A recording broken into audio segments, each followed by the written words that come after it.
Hey, welcome to Guitar Knobs, the guitars, gear, noise, and nonsense podcast, hosted today by these knobs.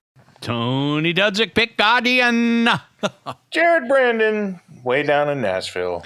Hey, everybody, it's me, Todd Novak. Welcome to the Guitar Knobs podcast. We're thrilled to death that you are listening to our show.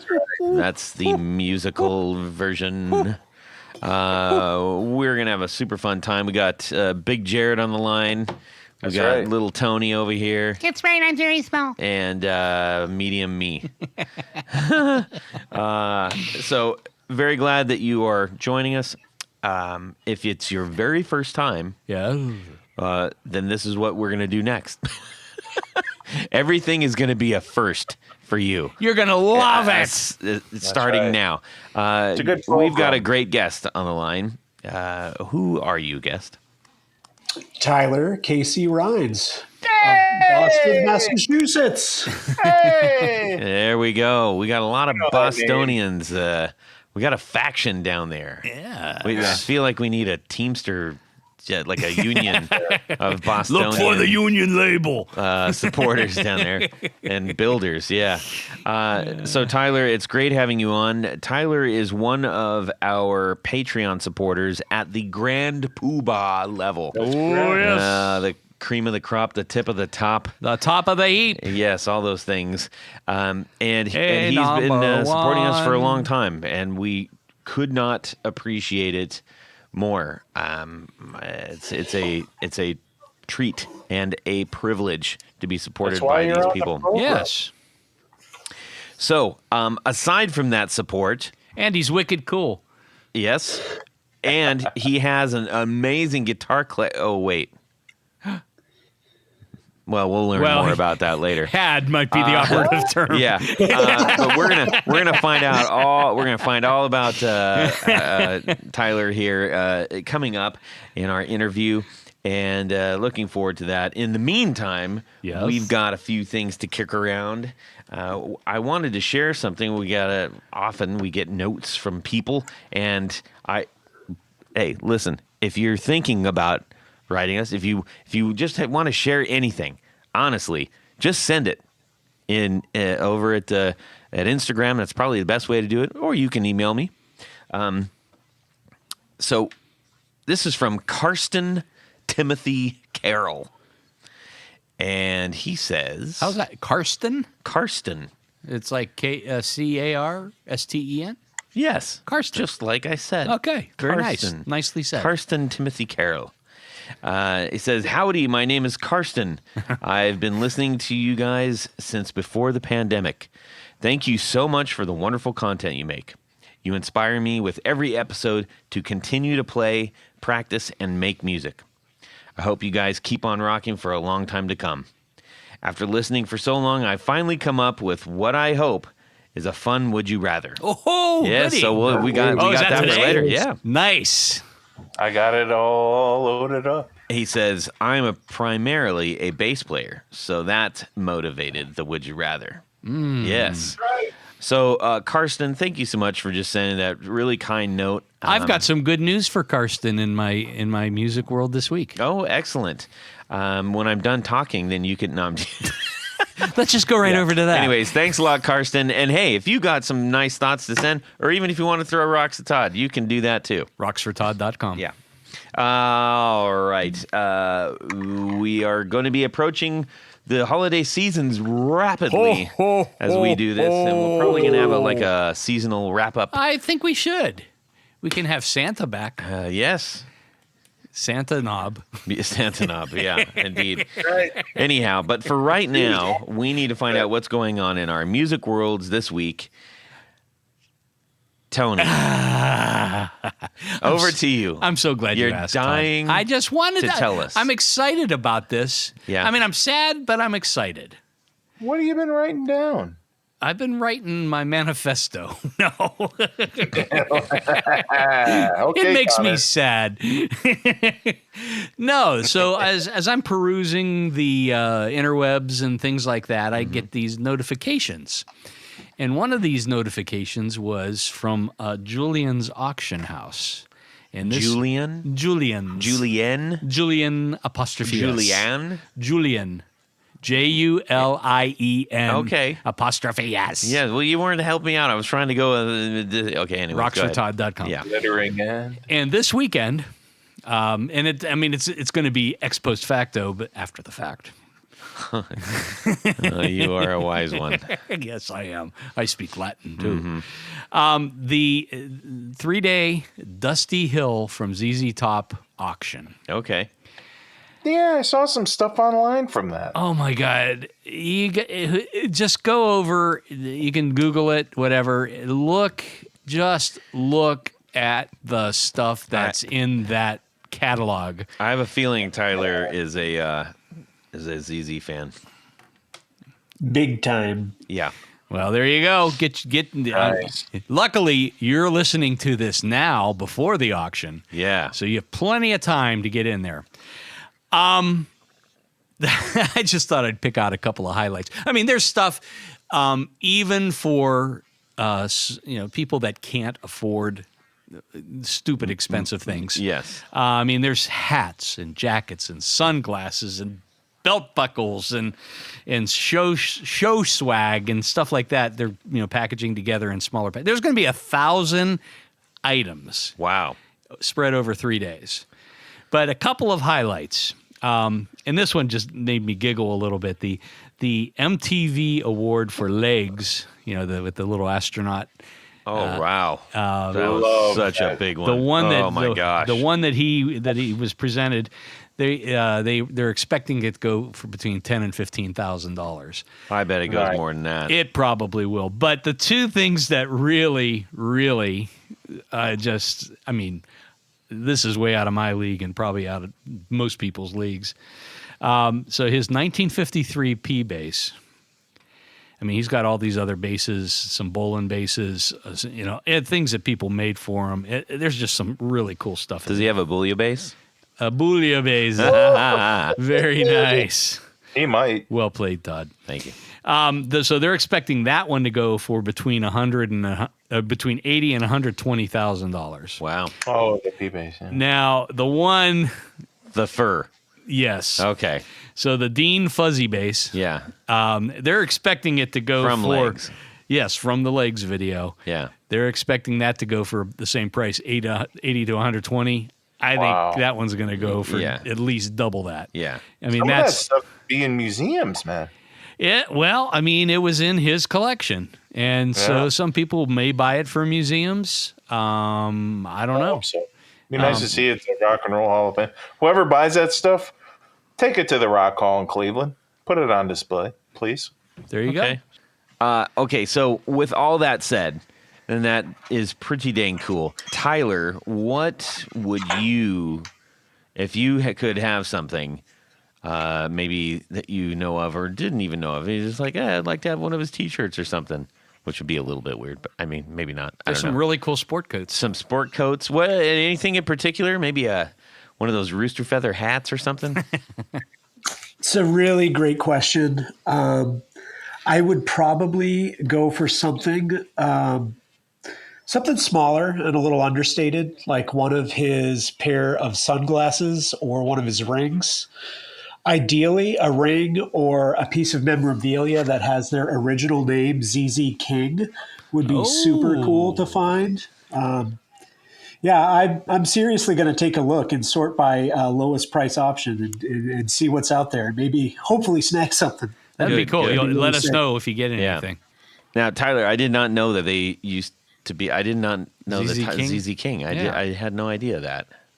Yeah, I've watched their documentary a couple of times, and they obviously were big B.B. King fans, and that's kind of where their original name came from. That makes sense. Wow. Okay, got it. Yay. Go ZZ King. Yeah.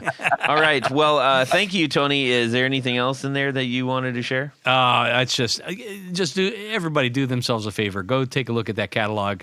You're going to find something that you love. I guarantee it. You were talking about the Moon Man thing. I was doing a video shooting a video in LA a couple years ago, and we were at this production house, and I was in the bathroom, and literally on top of the toilet was like 4 moon men. I'm like, what the heck?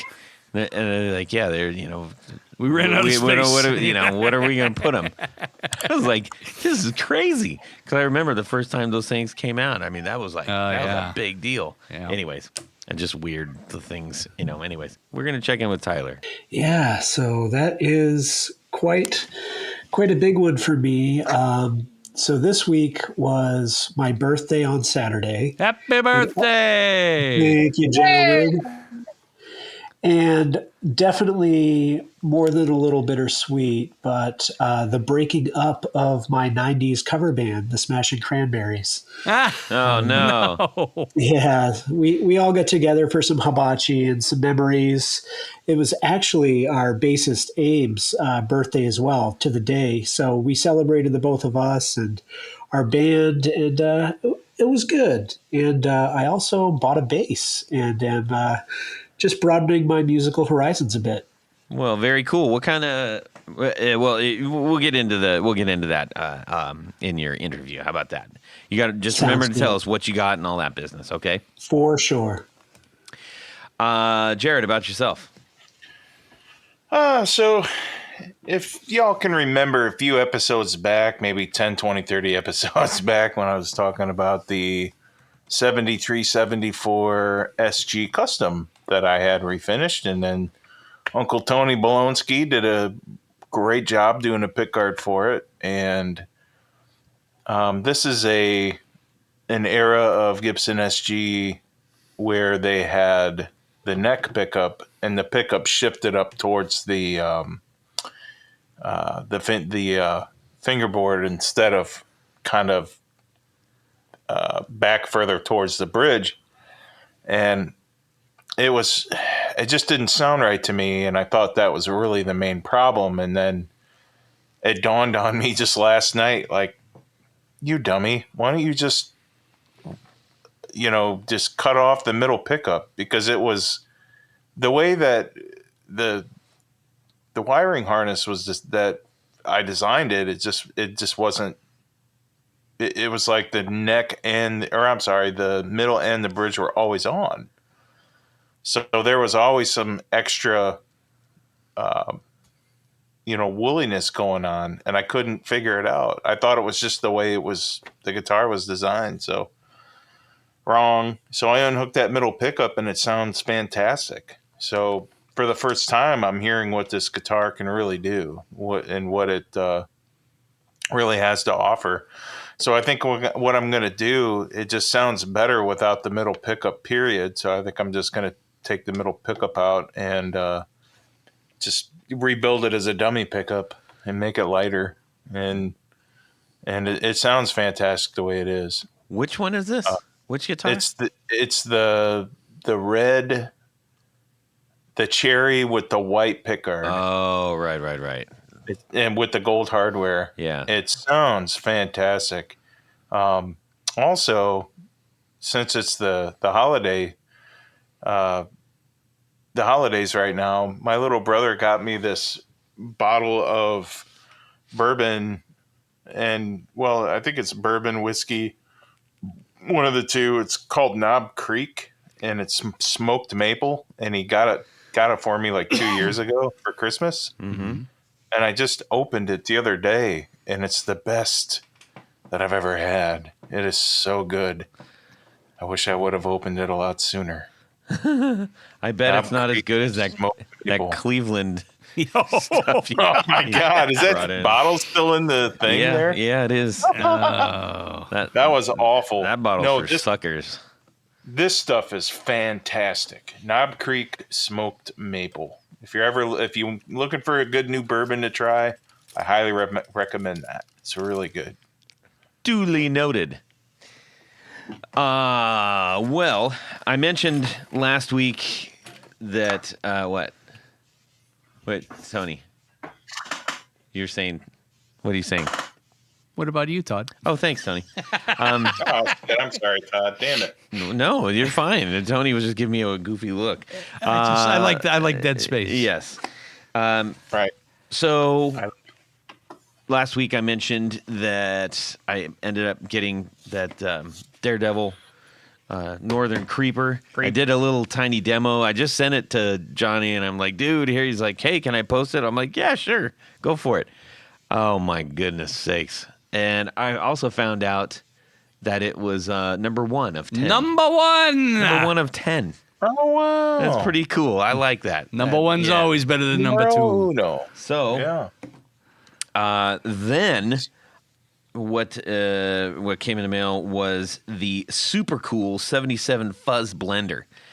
Yay. And this is something really, really neato.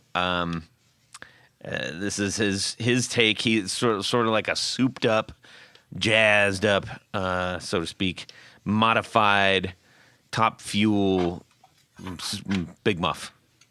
Yeah. Yay. Yeah, or as he's called it, a Big Puff or something like that. And why is that, Todd? Well, because it looks like it's a Camel cigarette pack. Yes, it does. Very, very clever. Really, really nicely done. The whole package with a matching bag with camels on it. I would call that a satchel. A satchel. And anyways, got some really great features on it. One of which being a blend, and the other one being you can either run it with the classic muff scoop, or you can basically turn on the tone or the smoke knob and dial in some tasty mids. It has a clipping diode as well, selector. It just a really cool pedal. And man, that thing has dB for days. Lots of level to be had on that. Nice. So yeah, and that sounds fantastic. Sounds big and raw, or smooth, or scoopy, or super gnarly. Really, really great pedal. So nice. Thank you so much, Jamie, for sending that out. That is very cool. It's super cool, in fact. It is super cool. Yeah, very pleased with the stuff that he's making over there. So, yeah, it's been a fuzztastic week at the Novak household, which is really cool. And I think, fortunately, in order to get these pedals hooked up, I had my Tour Gear designed patch cables. Oh, yeah. Yes, I just reach up at my little box and I pull a handful out and I say, which one's going to work? I'm running low. I'm going to need to restock. So, fortunately, if I was to go do that, even right now, yes, I could load up my cart. Load it up. Right. Of all of the C shape and S shape. And the various lengths I think therein. like 8 or 10 different lengths. And then when I check out, I'm going to, in the coupon code, put the guitar knobs. All lowercase, all one word. That's correct. And I'm going to get 15% off my order. 15. 15%. So thank you so much to Tour Gear Designs patch cables for and other cables. Just tourgeardesigns.com for sponsoring our Four on the Floor. Jared? Let me get a little bit of this. 1, 2, 3. Four on the floor. All right, Tyler, KC Rines, super duper Grand Poohbah. What is your Four on the Floor? Thank you, Todd. So for me, I really am inspired by a lot of Hendrix. And so got to start with Univibe. And so for me, this has been a journey. I've been searching for years for the right Univibe for me. I've probably tried 5 or 6 of them. And I finally settled on the one. And it is the Dunlop Rotovibe. Nice.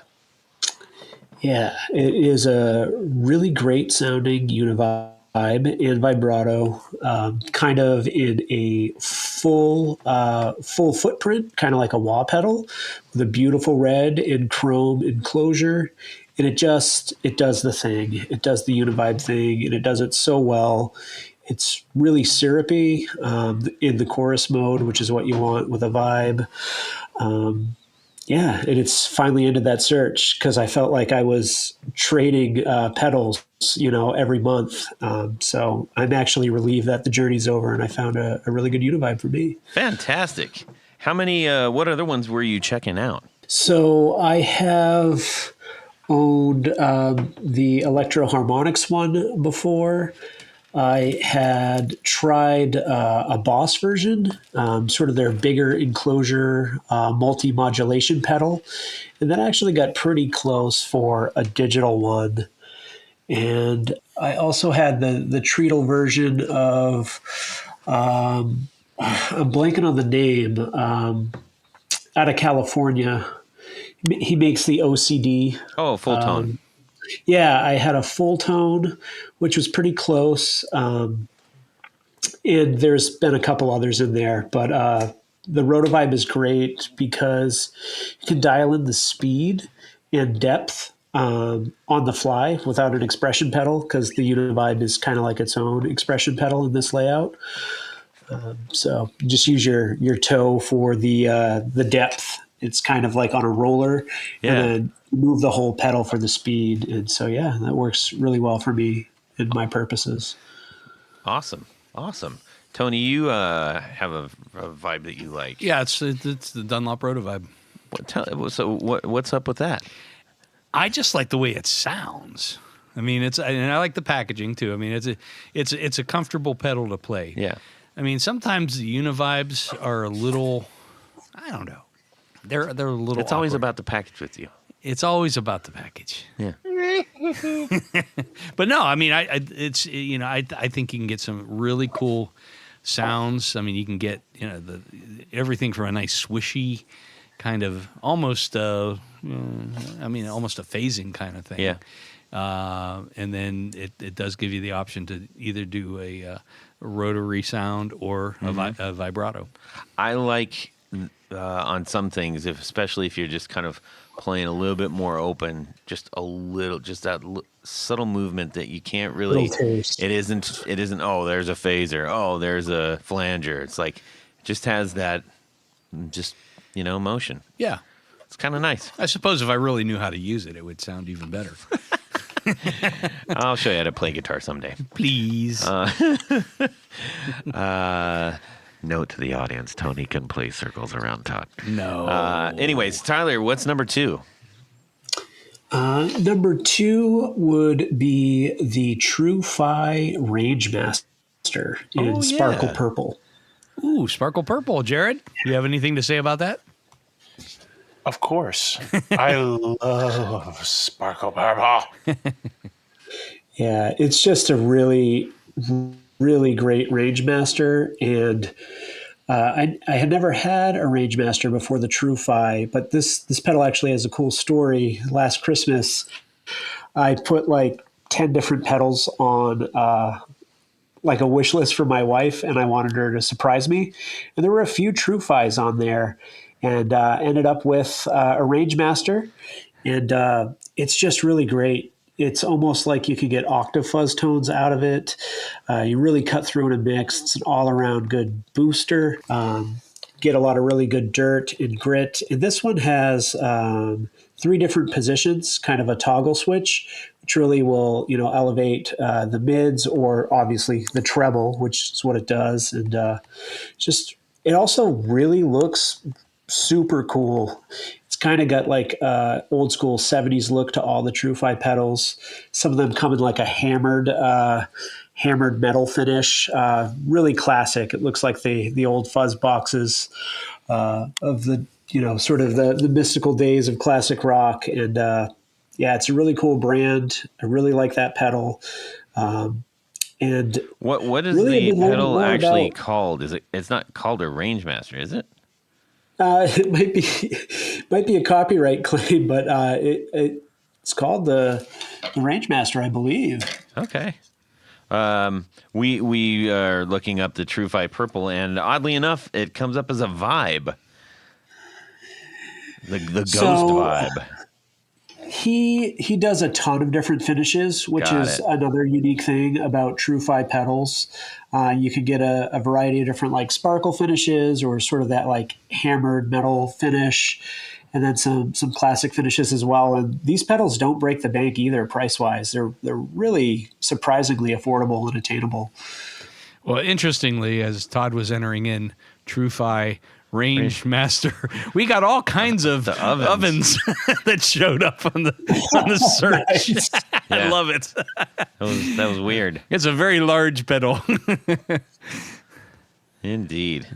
Do you own any other the TrueFi elements? No, but I have plans to acquire some more. Their color driver is really cool, and one of the pedals that kind of started their pedal building journey lately. And that one's modeled after the Color Sound overdriver from 1971. Right. Super cool pedal, and that's really TrueFi really specializes in fuzz and sort of the classic pedals and doing new spins on them. Really great quality. He makes them all himself, so kind of a couple week or a few week wait, but it's well worth it.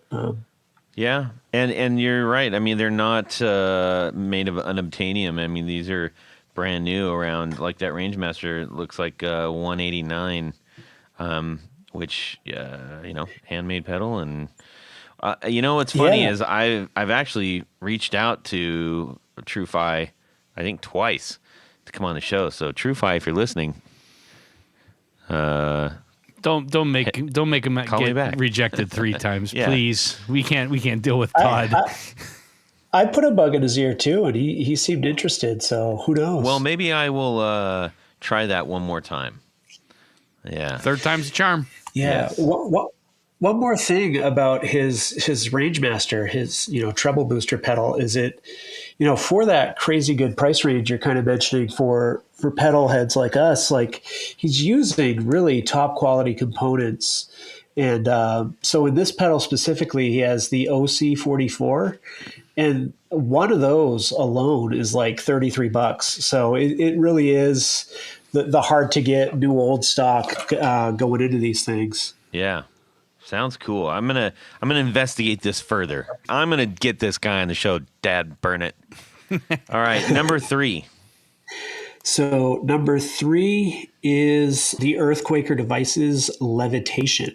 Okay. And I adore this pedal. It is a reverb, and it's so good that it was kind of a key decision in me getting rid of my 1960s, and I do regret it a little bit, but my 1960s Dan Electro spring reverb unit, which was super cool, but not super reliable. A, it was pretty much the size of an amp head, and B, it only worked in like 2 positions on the sweep.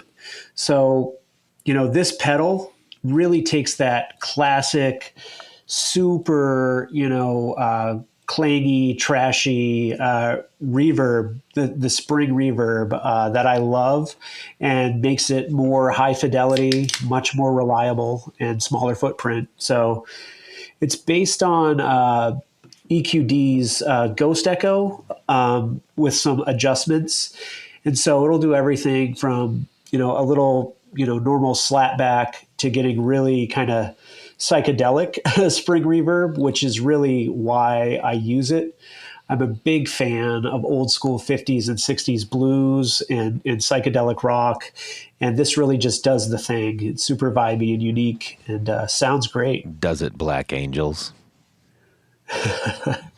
It's actually, you just saying the word angels reminds me of the art on it. It's got this like crazy high contrast black and white face. And I think it's called the Levitation because it's named after the Levitation Music Festival.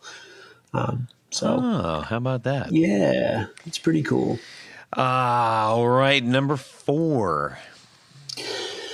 Number 4 is a recent pedal that came my way and dethroned a pedal, which was the original plan, but the Fuzz lands. That is number yeah. 4 by Wonderful Audio Technology. What? Yes. It's oh man! How it did you is- get that pedal? I was gifted that pedal by the wonderful folks I'm speaking to, all of you, and also the gratitude and just really charitable spirit of Ralph Gottschalk. Indeed. So we didn't have so it. grateful We just for it. moved it. We just announced the name. But Ralphie supplied that to our patrons on Patreon. So, yeah, hint, hint, nudge, nudge, say no more. Okay, go ahead, Tyler. Yeah, so I mean, there's not much to say other than I love this pedal and I'm still figuring it out. And that journey of exploration with it has been great because I've tried it a million different ways. This was a recent episode, I think 2 or 3 ago. So Yeah. if you're a regular listener, you know they do everything in a unique way. They got a volume knob and a fuzz knob, and then these 3 cool little tactile toggle switches called Roots, Earth, and Nature. And I'm trying to figure out what all that does, but there is not a bad sound in it. It does classic fuzz tones so well, modern fuzz tones really well. You're able to gate it. So a lot of functionality, and it's kind of like having a fuzz face and a tone bender and more in one little normal sized enclosure. Yes. And I think the unique thing about what you just said is it's not you're not choosing just that setting. You can get those tones if you want, but you can get all the in-between tones too. It's not like, a selector knob, Yeah, it cleans up incredibly well with your guitar's volume knob. Yeah. And that goes for P90s and humbuckers and, Strat pickups. I've tried it with all of them. It sounds great on all the guitars. You just need to do, some exploration. And also, another unique thing about the Fuzzlands is if you roll the fuzz dial back on the pedal itself, there's some really, really good tones in there too. And in my experience of being kind of a fuzzaholic and trying a lot of things, that's not the case. Most of them only sound good dimed or in 1 or 2 sweet spots. Yeah. So having the full sweep on the Fuzzlands is just gnarly and so inspirational. Yeah.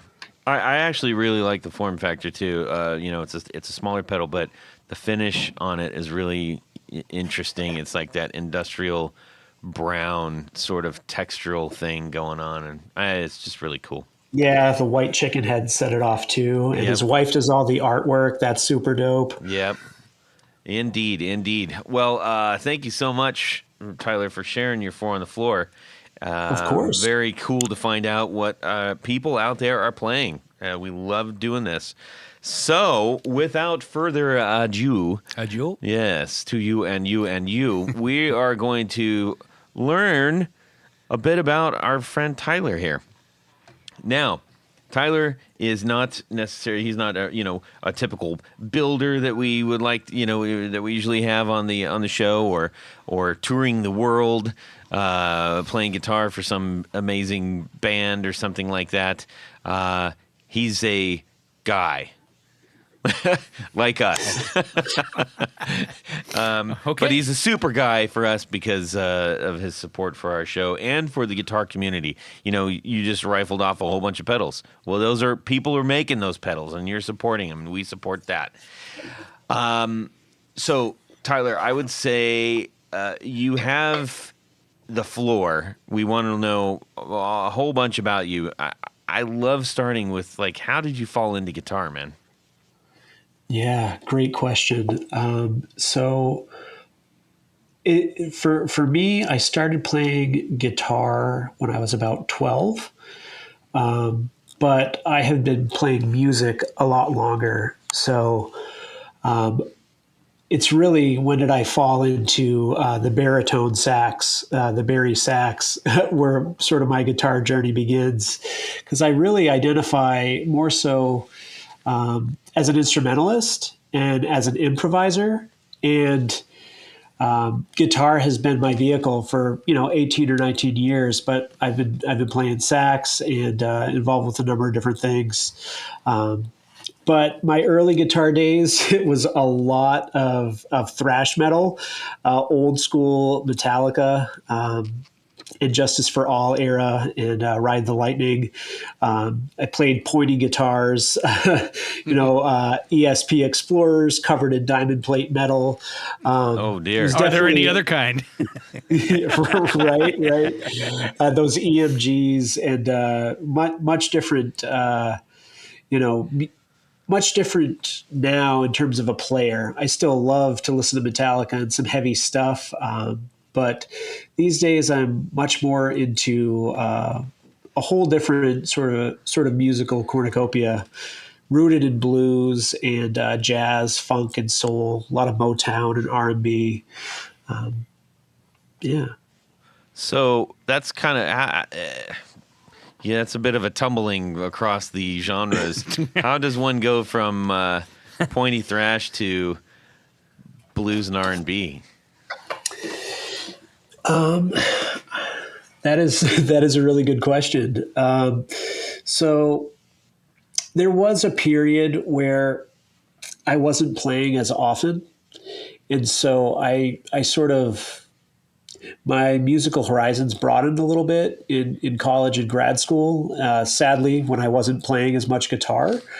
And so I think when I was ready to pick it back up again 8 or 9 years ago, I was listening to a lot of Jack White and the Black Keys and sort of that garage rock, and then really started to go deeper and deeper. What are my influences? And in my formative years of playing, when I was, 12 and 13, listening to and playing a lot of metal, I was also really, really into Jimi Hendrix and always have been. And so I sort of really moving beyond Hendrix and that thing we all do with our guitar heroes of learning their solos and their songs note for note, and then switching it to who are they listening to? Who are their favorite players? What made them want to play music? Who makes them who they are? So kind of taking them off the pedestal and doing a lot of research with sort of music history and discovery. And from the time I started playing up until now, whether I was playing saxophone or guitar or what have you, I've sort of always been doing so in an analog way, where you hear a lot of contemporary players talking about doing things the old school way and listening to a record from stop to finish over and over again, putting the needle back and just running it again until you get it. And I have found over the years, especially as of late, that learning music and songs and playing emotively and capturing the magic and seeing where you fit is the most exciting and thrilling thing for me. So yeah, I have a lot of tastes, a lot of influences, but really the real joy is playing music and playing it in the moment and improvising. I can get behind that. Okay, well, the burning question, I'm sure you've been asked a million times. What is the KC in your name stand for? That stands for Kansas City, and that is my legal middle name, thanks to my dad. And it's not KC and the Sunshine Band, right? No. No, sir. Tyler Kansas City Rines. That's Jeez, cool. That's amazing. I love that. I love it. Yeah. That's It's my fantastic. I think that you just made all of us jealous of a cool middle name. That is a cool name. As a kid, I didn't like it so much, but I really dig it now, especially having lost my dad in the last few years. It's something he gave me, a unique middle name, and I need to actually get to Kansas City so I can see sort of the namesake. I've never even been, which is wild. Well, But which I do one is know a it? lot of great.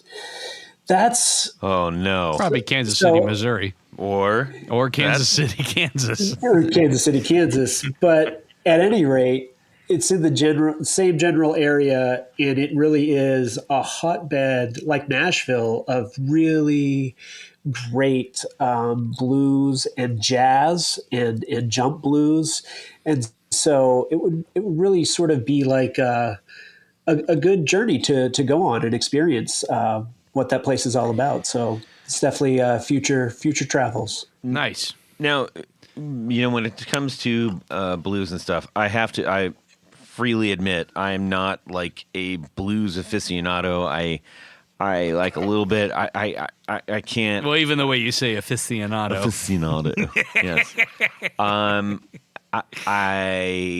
It's just not something that has necessarily like stuck on me, which is really weird because if I'm with a bunch of people and they're like, "Hey, who's your favorite blues artist?" I'm like, I don't really like the blues that much.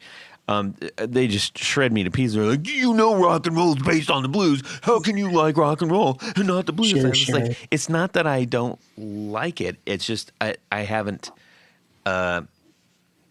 I guess I just haven't, gotten into it. No other way to put that. You can like whatever you want, old buddy. Yeah, thanks. But what I do appreciate about the blues is that even though, you can say, oh, it's the blues, and now all of a sudden it's in a box. But every player has its own spit. The simplicity of the blues is marked by how it is approached. So, like how B.B. King plays it versus like how like Jeff Beck plays it or something like that. Everyone has their fingerprint, and fair play to you, Todd. We all like what we like, and we all have that which fills our creative cups. But yeah, just mentioning B.B. King and Albert King and Freddie King, the three kings. That's right.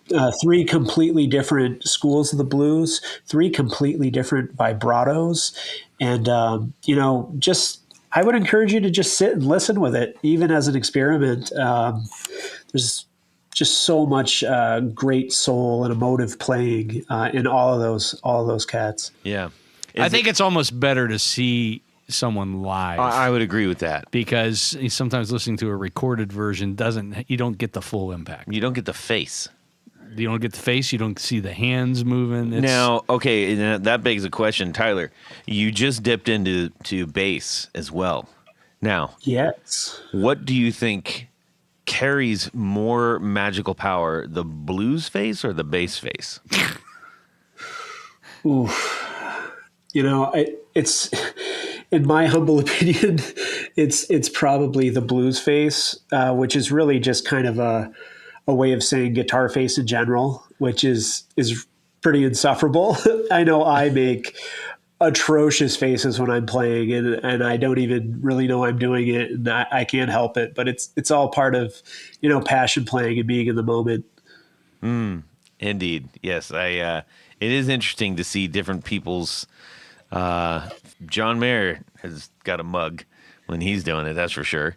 And I think most players they're so absorbed into what they're doing that sometimes they forget they're supposed to look pretty. I have actually thought about starting to chew gum while I play guitar. I'm not kidding. I'm not making a joke, because what I found is like I think I just clench my teeth.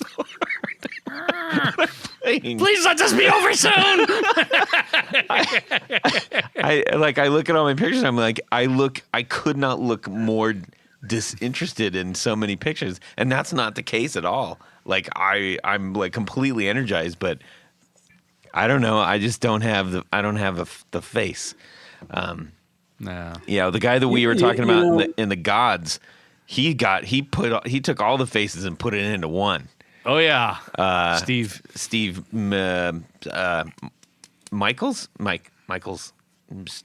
I can't think of his last name, but yeah, Steve. that guy. Holy moly, Steve. Yeah, I think I mentioned he kind of looked like one of the melting bad guys in Raiders of the Lost Ark. He did kind of have that. One of my very favorite movies. I actually have an Indiana Jones tattoo. Really? Wow. Yeah. Of what? Not that guy, right? Not the melting Nazi guy. That would be a bad it's, tattoo. No. Just sort of like a whip in his hat. It was actually a movie I used to watch a lot with my grandmother. As weird as that may sound, we watched the Indiana Jones trilogy a lot.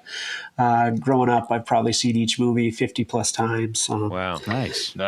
Yeah. So was the whip in the hat hers or was it Indy's? Why you got to throw him for a look like that? It's not fair, Todd. I'm sorry. Is my name Jared, Todd? Come on. I know. It's weird crap all the time, man. Trust me. No, but not to get super serious. In addition to sort of being like a memorial to my Nana and the time we spent together, I also got this a few years ago. After Charlottesville, because my wife and I were in Charlottesville when all of that went down, and it was a crazy day. I never thought I would see actual, Nazis in my lifetime, but I was glad to be there, counter demonstrating, for our values of social justice and equality. So kind of a double meaning tattoo. That's awesome. I like that. I have a grandma tattoo too. Tattoo too? Yes. I gotta get me a grandma Yeah, tattoo. it's, Man, I want to be cool. It is. It's on the inside of my arm. It looks like exactly like a jean jacket. Behind my bicep. Yeah, I tattooed a jean jacket on me. And she was, since we're sharing sentimentalities, which I really appreciate that about you. And I kind of knew that going in based on like a lot of the guitar stuff you share. Sure. Is that so? When she was a kid. She was growing up in the 20s in Wyoming. Oh, boy. Oh, wow. Rough area. You just think about that, right? And so her dad owned a hotel there, and it was just him and her. And when a lot of hard things happened, and she before she passed, she gave me a key that she kept from the hotel.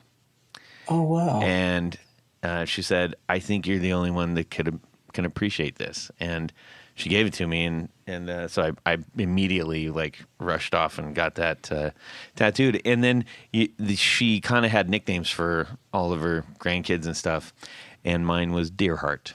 So it says Deerheart under it. Yeah. I thought it would be Very keyboard. nice. Yeah. So, anyways, I feel you on that. Well, that's nice. Yes. So, let's see. Well, on to more important things, yes. if there could be more important than well, different. Enough with a grandmother tattoo podcast. I gotta get one too. Yeah. Dang. So, yes, you bought a bass, but the one thing that I really want to know about is this. Well, wait, what kind of bass? Oh, that's right. We were supposed to. Tell us about the bass, man. Bass. Yeah. So it is an Epiphone Newport. Yes.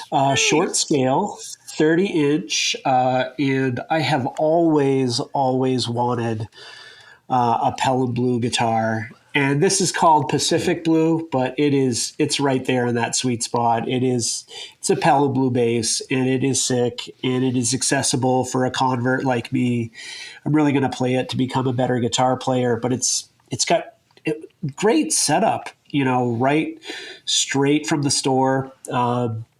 Sounds phenomenal, really simple, volume tone, a cool bridge. It's got a mini humbucker and a big bass humbucker in the neck.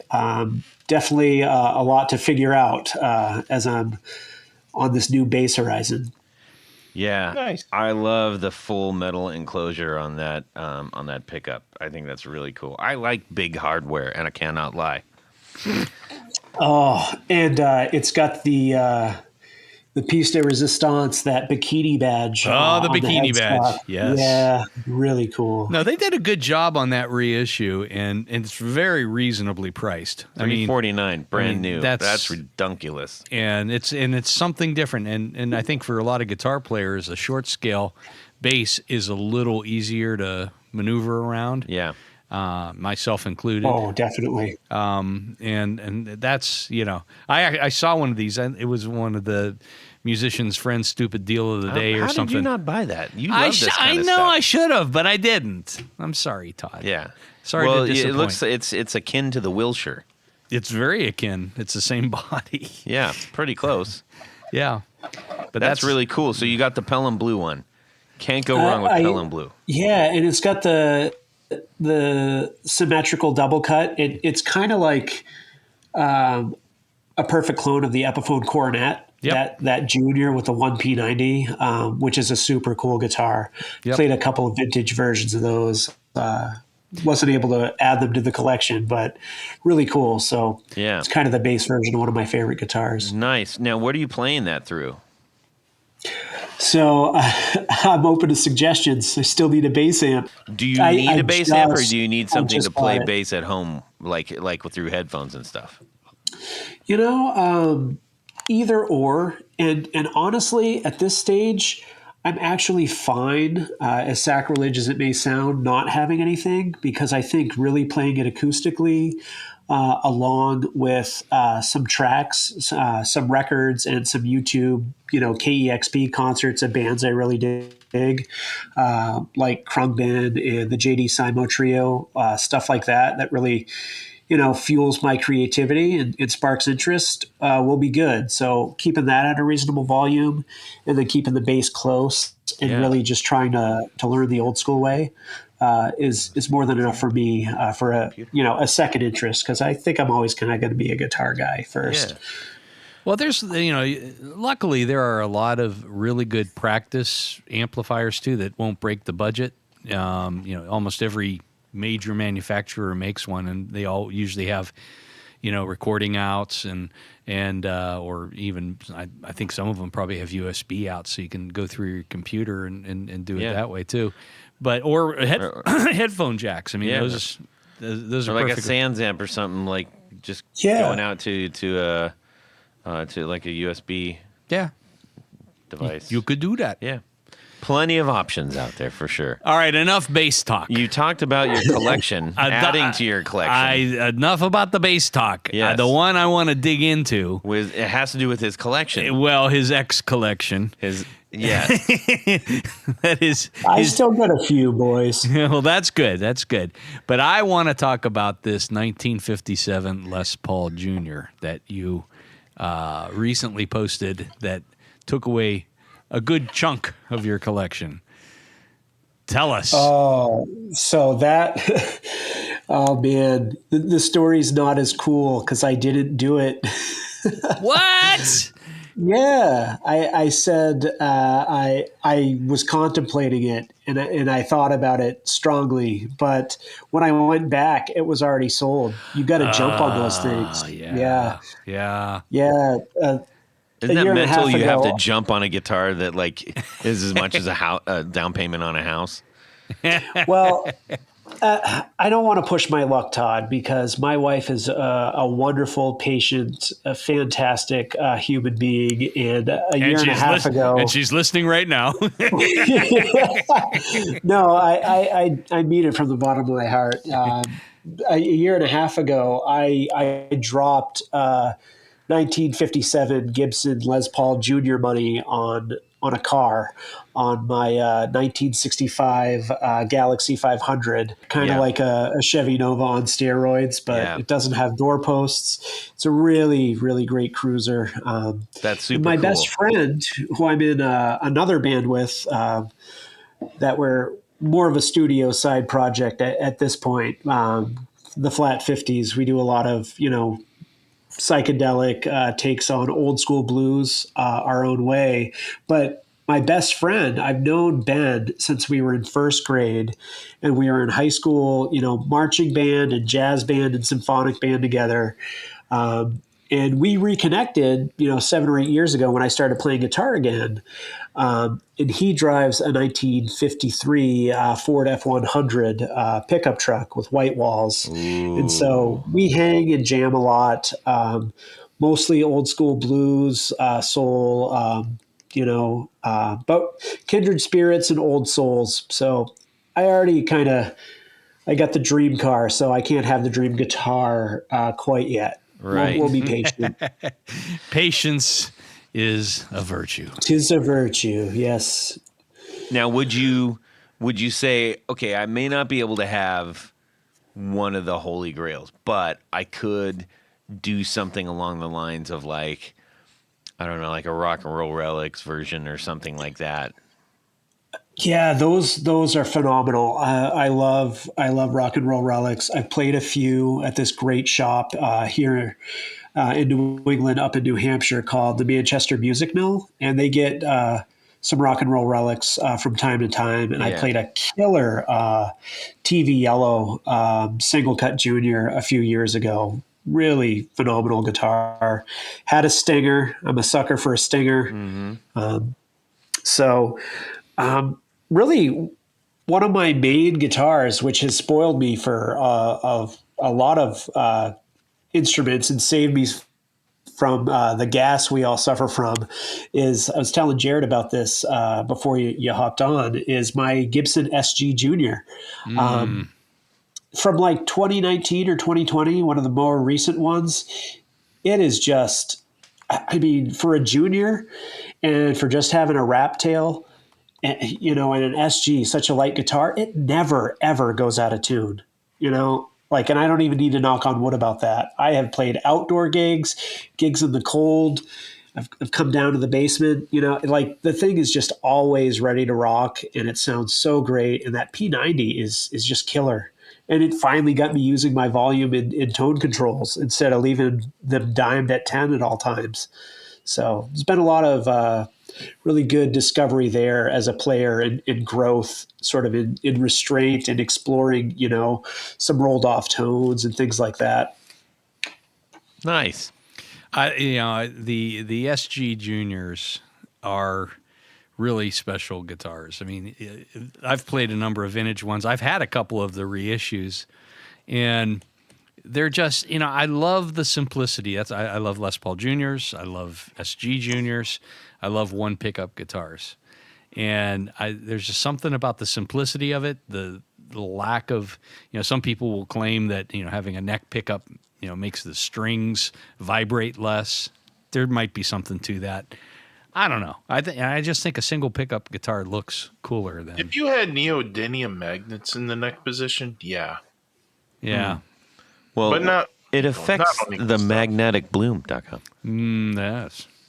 Rocks for Todd. Okay. But there is something. I mean, now there's something to it, because if you take a Telecaster versus an Esquire, which does not have a neck pickup, there's something different going on there. I don't know. Yeah, interesting. We could have a whole show about single pickup guitars. Maybe we should. Well, I think that would make for an excellent 101. That's, yeah. I'd love that. I can. That's something we can consider. Let's throw that one into the. I mean, I just converted an it wasn't Epiphone, but an Explorer into a single pickup. Yes, you did. Yeah, I saw you all do by it. my hands. I saw you do it. God bless you. Nice. Is that one of the Pure Salems? Which one did you do that to? No, that is. Well, you did it to the Pure Salem, too. I did it to the Pure Salem, the Brutus, which is their version of the V, which turned out awesome. And I put a Brandon wound special, custom. He did a custom 12 screw pickup for me, and so I have that in most of my guitars. Mm-hmm. And then I found that the Epiphone Explorer, literally with the plastic still on all the parts, and I got that stupid cheap, redonkulous. Oh man! And immediately just said, you know what? I'm just gonna make this a single pickup. Well, no, that wasn't the first thing you said. The first thing is, I've got to get a gold sparkle guard that for is this. True. That I did immediately put. Then you send me a photo. I wanted it to look like this. Yes, I put a gold. It's a huge. That's a big pickup guard. It's not that big. Yeah. Anyways, back to our Tyler. here. Okay, I'm sorry. Now we got off track. Yeah. So Tyler, you did move a lot of guitars. Yes. I've actually been thinning the herd for a little bit here. Just, a little bit for car parts now that Okay. I am a bumbling hot rodder, right? Trying to figure that scene out. But mainly for the simplicity. Like, I'm really a single pickup convert, and I had waited way too long to discover the magic of P90s in general. And so having, an SG Junior with a P90 man, like, covers a lot of ground. And I've had a lot of guitars that have just sort of been sitting and, with maintenance and upkeep and always reaching for the same one or two guitars, I've been downsizing a little bit, which I've enjoyed. I still, have my sights set on Dream Gear and will acquire it, making plans and things like that. But really getting rid of filler gear is something that has been going on with my pedal board and my guitar collection. And so, that's where the acquisition of the bass came in. Like, I want to grow as a musician and as an improviser and as a bandmate. And so picking up the bass will help me with rhythm and timing and keeping a good foundation going. And it's weird, but a cool journey to watch sort of my musical priorities and gear priorities kind of change in real time. So thrilled to add the bass, really digging playing on juniors.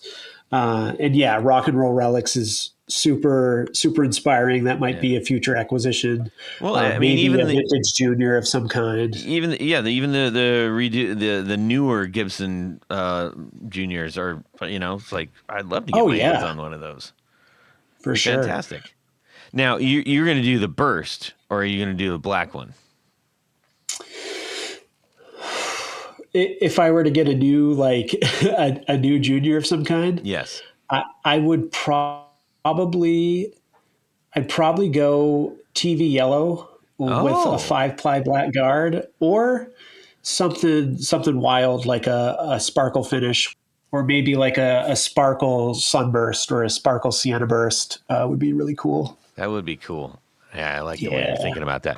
Now, one of the guitars that you got, the whole reason that I even got wind of this is because you put up a guitar that you've posted many times, which is your V that had your KC on it and all that stuff. And I was like, what? Yeah, so that was actually a perfect segue to what's been going on in my broader music world, in Ben's music world, who I told you about. Yeah. My best friend and one of my bandmates in one of my bands. So the white Flying V I posted was really, I have been modding guitars off and on, learning a lot as I go, failing up, developing future strengths, as I like to say, and starting to get into a bit of a rhythm. And this was a guitar I was really excited about when I was building it, and it sounds great. But I actually have my sights set on a Flying V made by a local builder here in Massachusetts called Carlino Guitars. So I'm thinking about having him make me a Flying V Junior Carina, and so needed some investment. So that's why this one's going, but it was a labor of love in building it. I put in Seymour Duncan Pearly Gates. So we talked at the top of the hour, right, about my love of all things ZZ Top, especially the first 4 albums. Those pickups sound great. Tony did an amazing aged Pearloid pickguard and humbucker rings for her.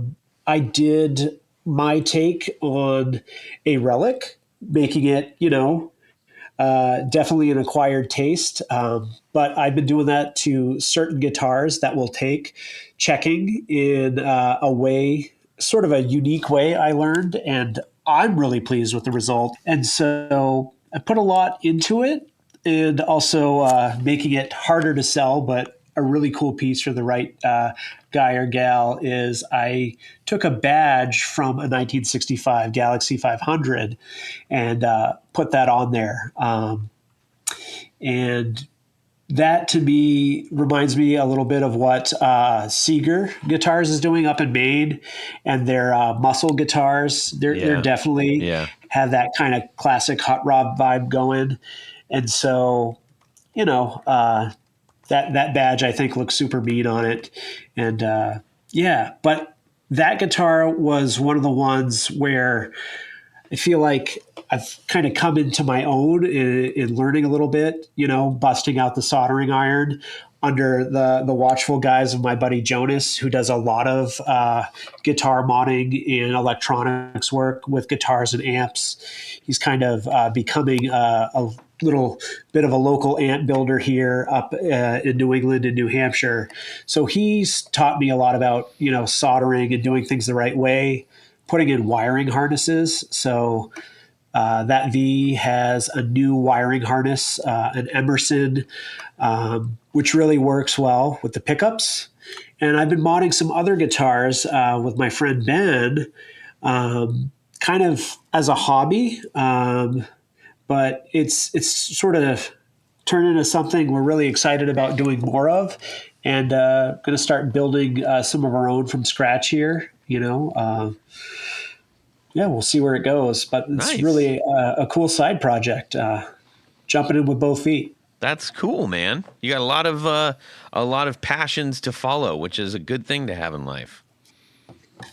Absolutely, and I'm surrounded by a lot of really good friends and really good people in the industry that are doing cool things, locally and regionally and across the board.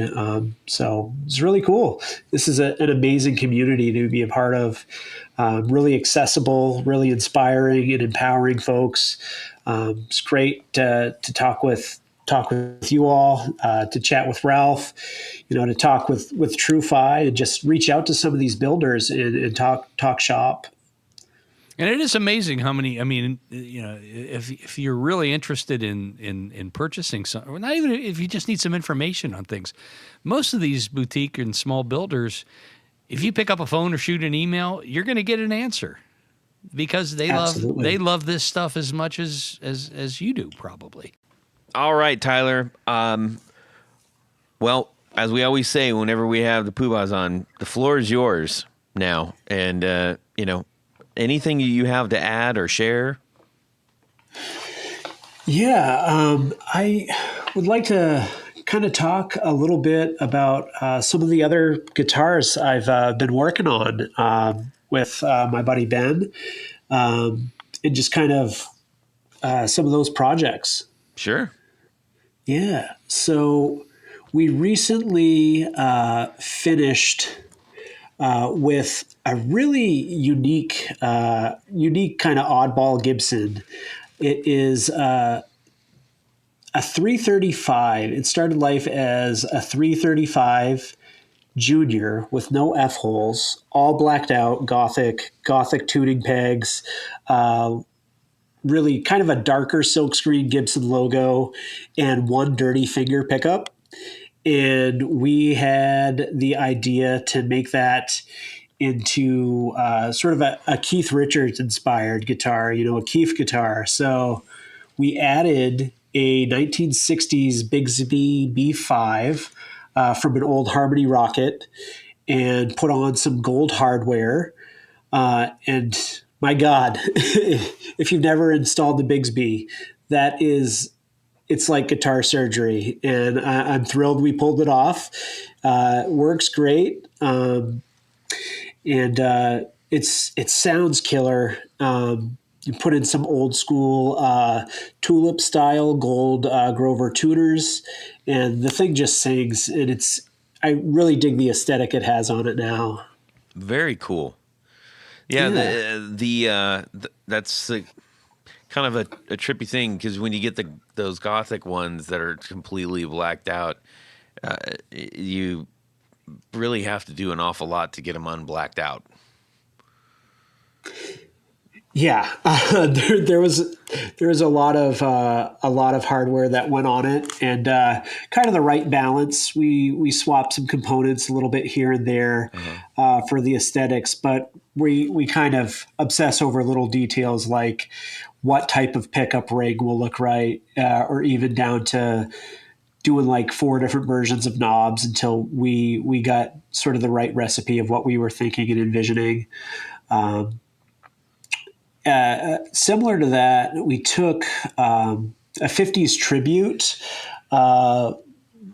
Les Paul Gold Top, kind of a cooler, somewhat rarer model from the middle 2000s, where it was kind of like a matte gold finish with no binding on the neck or body, but it had the trapezoid moto inlays, which was kind of cool. And then put vintage style tuners on it and just some cream covers. Again, added a new wiring harness, just a little bit of extra love to it, and sort of really took it to a different look and different feel. And that guitar has kind of been in our mutual collection for a number of years, but it was cool to give it a facelift and sort of learn along the way, bust out the soldering iron, bust out the tools. Nice. Sounds fun. Yeah. Little projects, little customizations. It keeps the fire a burning. And the economy moving. And the economy a Ooh, moving. yes. Yeah. Well, really cool, man. I really appreciate you sharing all that stuff. And you have the spirit of somebody who has a lot of love and care and passion for the things that you're doing, and we celebrate that. So Well, thanks, guys. absolutely. And we really appreciate your sponsorship of the podcast. And I mean, it's so important to us to have folks like you help us along the 100%. way.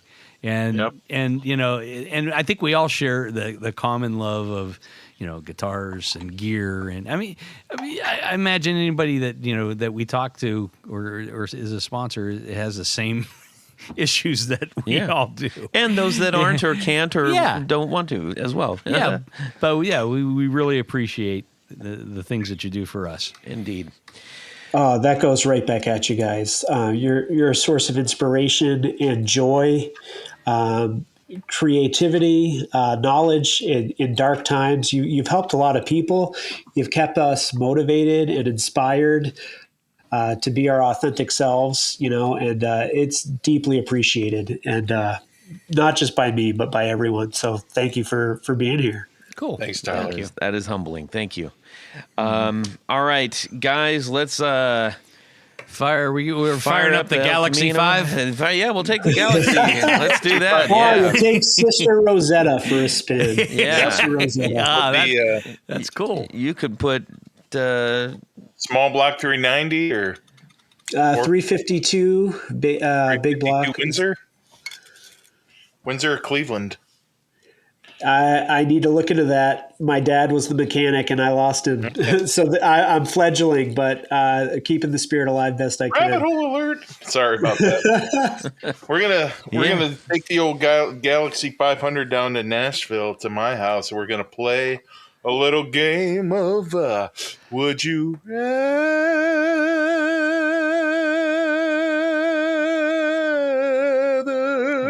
what? I think 2 glasses just shattered here. Holy mackerel. Wow. That's impressive. Well, thank you very much. Our guy, Karsten Timothy Carroll, Yes, Karsten. sent us this Would You Rather, along with that excellent note in the beginning of our show that you've heard. And he sent a real good one, man. It's a cooker. And it goes a little something like this, guys. So you're walking down the street to your favorite guitar store when suddenly you're stopped by a mysterious stranger Hello. He reveals himself to be a mischievous musical genie. I love musical genies. I love Yes. musical genies, man. He wants to know whether you play guitar for the love of guitar or for the love of the gear. He gives you two options. He says, hey, number one, you can never play a 6-string guitar again, but you can play the 4-string bass. Any brand, any model, you can still play whatever amp you want, as well as many pedals as you desire. But it's got to be the bass. That's it. Or number two, this is your second choice. You can play the 6-string, but you can only play a 1988 USA-made PV Predator, a Boss SD1, which is the standard model, and one other pedal, $100 and under, of your choice, and a 2005 Marshall MG 100 HD FX 100-watt solid state head with matching 412 cab. You can never play any other. You have to stay unbiased, Jared. Well, guys, it's solid state. It's you got to take the worst of the best of the worst. Yeah. Option, which is my favorite. Would you rather? By the way, this is fantastic. Okay, and that's from our pal Karsten Timothy Carroll. Very good job. All right. Ooh, this is rough. This is really rough. Yeah. Tanya, Yeah. you're going to go ahead and give us Yeah. your best interpretation of the Polska Kielbasa Queen of 1981 through 1986, and again 1993. I had to skip a year. skipping 94, Yep. and back to 95. That's a nice kielbasa. Yes. What are you doing? Wow. Honestly, I don't mind playing bass, but Todd and I were talking about this a week or two ago. And the only thing I can't do is sing and play bass at the same time. I don't know what it is. I've got like this mental block. But I guess it really doesn't matter. I PV Predator. That's funny. Predator. And actually, the USA PV models aren't all bad. I mean, they're much better than some latter day stuff that was made overseas. But the US models are actually pretty decent. So Yeah. the guitar doesn't bother me, but the rest of that rig, that's like Dumpsterville. So I think what I'm going to do is give up the 6-string and play a basso profondo. Yeah, that's what I'm going to do. Do I have to pick Okay. my bass that I want? Yeah. What is it going to be? Too late. I'm going to play a PVT 40. There you are. Yep. My guy. Yep. Through an all PV rig. There you go. That's pretty genius. Hey, that would sound great. I'll loan you Stinky. Yeah, no. You can play Stinky. It's got to be a T40 like Linrid skin Cigarette rig. stinky. All right. Yeah, well, Okay, Jared, what are you doing? Sorry, sip of bourbon here. what kind of bourbon is it? It's Knob Creek smoked maple. I tell you what, this is a really, really good one. It's about got me stumped because I could be totally satisfied doing either of these. I'm going to team up with good old Uncle Tony Bolonsky here. I'm going to go bass, man. We're going to have an all bass bass. band. Just That's like right. just I'm like gonna have an Spinal all- Tap. I love Gibson and they're my dream job, but I'm going to have an all Fender bass rig. No. They make the best basses in the world. One of them. Wow. One of the best basses in the world. I mean, Yeah. Gibson makes some pretty nice basses. They do. They're awesome bass makers. But, Fender, come on. You can't beat a Jazz or a Precision, right? Well, those I mean, are there's this. that is the Yeah. I love my EBOs too. My EBO. Oh, and those are super cool. Like the Yeah, SG basses. I love those. Yep, I've owned them, and I love those. Are probably my favorite basses of all time, the EBs. But for this, would you rather? I'm gonna go Fender. Give me a Fender Precision bass and a Fender Bassman. Wow. No effects. No right. effects. No effects Just- needed. Just straight through. Okay. Tyler, how about yourself? Yeah, this is a very interesting question in general. Great, would you rather? But super interesting and serendipitous for me, who just switched over to learning bass. I think in the spirit of that, I'm going to go with the bass. For a number of reasons, it's not necessarily the access to whatever bass I want, although it would probably be a Rick or one of the EB3s, because I know you're wondering. Yes. But it's really, it's about the music for me and being able to kind of just really get into it and, not to be cheesy, but I'm going to borrow sort of from Hendrix, don't use your brain to play, let your fingers, let your feelings guide your fingers, right? Like it's about the exploration. It's about just making the notes, playing emotively, and you can do that on anything. And so, yeah, I'd go with the bass. What are you doing, Uncle Todd? Oh my gosh, I Come am really stymied right now. You're doing the I have a couple of basses at home, and I really like playing them. Even Stinky? Stinky included. But I think I would have to go with the and you know what? Hey, I still like the the 80s PV stuff is. Yeah, it's good stuff. That's getting into the later 80s, so I was a little head scratchy. But the early 80s stuff and the late 70s stuff is just super cool. But obviously, it's not ideal because that's why we have this conundrum in front of us, and 3 out of the 4 guitar players going, I'm out. I'm playing bass. Yeah. We'll get more gigs. Yeah. I'm gonna go with the guitar on that one. Ah.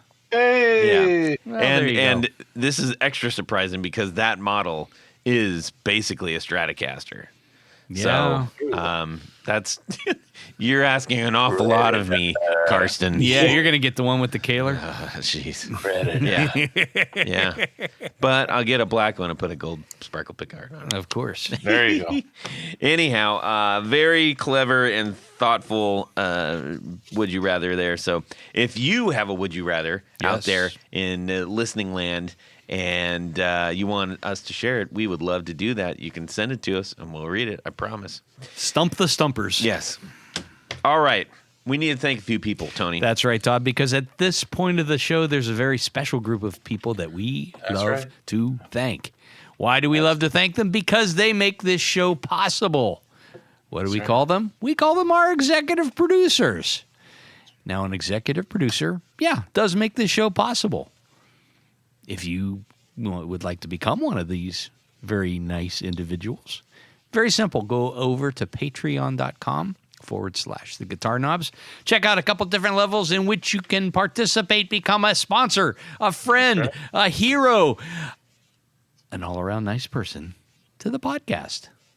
Each level comes with some very nice thank you gifts and opportunities to win some very special giveaways. Oh, we've got giveaways. We've got more giveaways coming.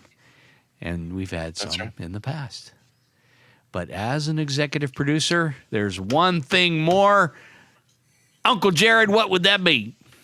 Well, you get to have your name read on the thing. Your name read on the thing. And that's what I'm going to do right now. So special thanks to these executive producers.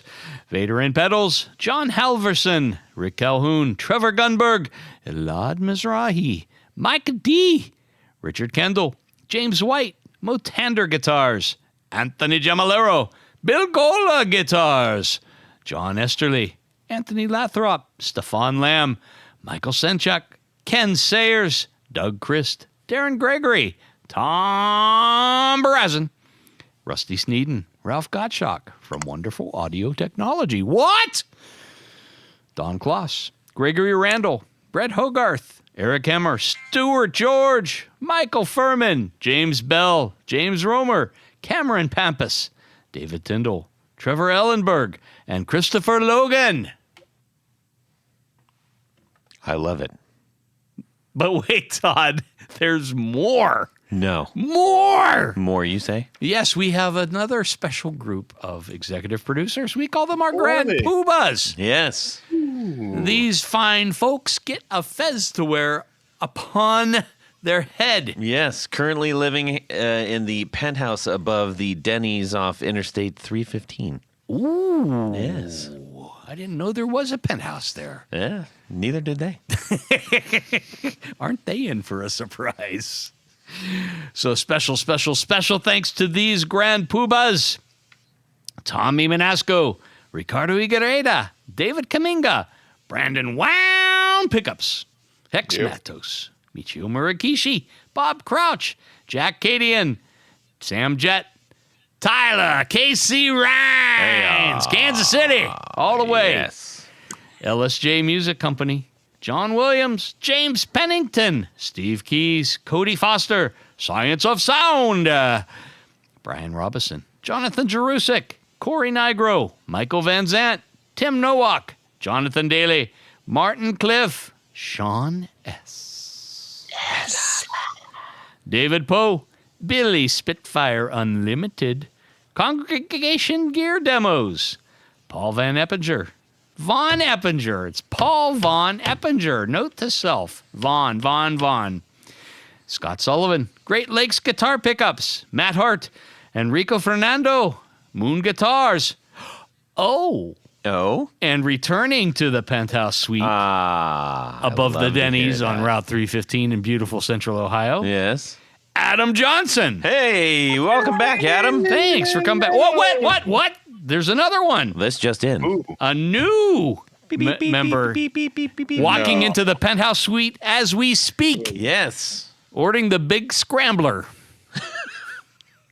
Eric Edwards. Yes. Thank you. Welcome. Yes. Welcome aboard. You're in very good company. Yeah. Here's From what the I fed. understand, what makes that big scrambler unique there is that they, just like in Miami, they take two Coronas and they tip them upside down and put it right into the omelet.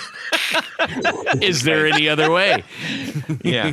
Anyways, thank you one and all for supporting our show, including our returning member and our brand new one. Yes. That is so exciting. Thank you so very much. All right. Tyler KC Rines, thank you for joining us on this episode, your episode tonight. You're very welcome, guys. It was an honor and a privilege and a heck of a lot of fun. Good. Whew, we didn't mess it up. Not too badly. Where can people see the things that you're doing? That's an awful lot of them. Right now, I guess the best place would be my Instagram, Tyler KC Riffs. Little play on words there. And there'll be some time before Bix Guitars gets off the ground, but we're working on it. So Good. Just keep your ears and eyes out. I like it. Tony, how about yourself? Head over to pickguardian.com. Check out some of the things that I do. I've got pictures of stuff that I do. I've got all kinds of stuff on there.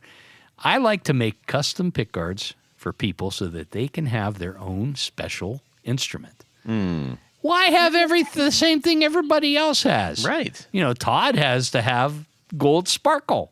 That's cool. That's right. Jared has had some very nice things. Tyler had a very nice V made in perloid with some special trim rings. And so I'm going to need some Dalmatian Tort for the bass. well, there you go. I know a guy. So head over to pickguardian.com, check that out. Shoot me an email, let me know what you need, what you're trying to do, and I will take good care of you. Awesome. Jared? Find me on Instagram, jared.allen.brandon. Yay. All right. There you go. How do I follow that? Hey, everybody, you can shoot me an email, Todd at theguitarknobs.com. You can also DM me on Instagram, where you will have the best luck. Not just in general, like don't go out and, I'm not promising you're going to win the lottery or anything, but you will be able to talk directly to us, and we love to hear you, and we'll share a would you rather or whatever you want to share with us. Maybe you could put your pick of the numbers for that week. I could. I don't even know how to do that. And somebody might actually win the lottery. But that would be different in every state. I can't possibly do that. Tony, your short-sighted ideas. Anyhow, so as usual, please go listen to the Valentinos on Spotify or wherever you download things. And hey, protect your knobs on your HX Stomp and other things. Go to flinteffects.com and get yourself. Hey, that's a great stocking stuffer. Oh my gosh, I just thought of this. Yeah, it's $10. What's the problem? Just get one. Just do it. If you know someone, that's what it says on our T-shirt. It's only $10. What's the problem? Just get one. $10 make you holla. That's a great T-shirt. Anyways, ladies and gentlemen, we are so grateful for your listenership. Thank you. Have a fantastic week, and subscribe. Yes. Yeah. Tyler, you want to say yes? What? What? Test.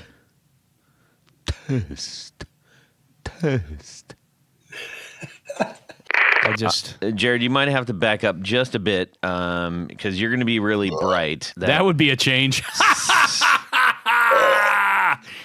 Not funny, Uncle Tony. Tony Malone. You know I'm just yanking your chains. No, it hurts. Stop yanking. I know. It's not funny. I can't hear Jared. Test. There you are. Test. How's that? Test. Say it again. I can't hear you. Test.